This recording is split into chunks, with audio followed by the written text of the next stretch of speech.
It's a very unusual case that involves a very sensitive subject, a decades-old rape case that led to a conviction and sent a man to prison.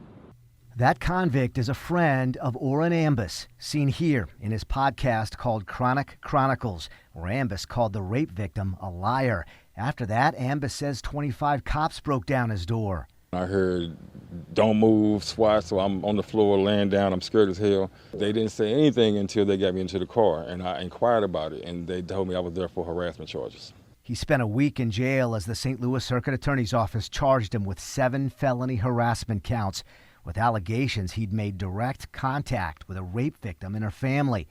Ambus's public defender, Brendan Cottonsteady, said his investigation found otherwise. And his conduct was publicly posting on social media videos calling someone a liar.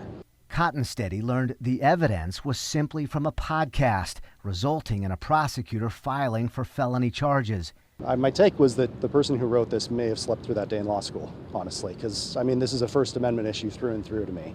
He eventually convinced prosecutors.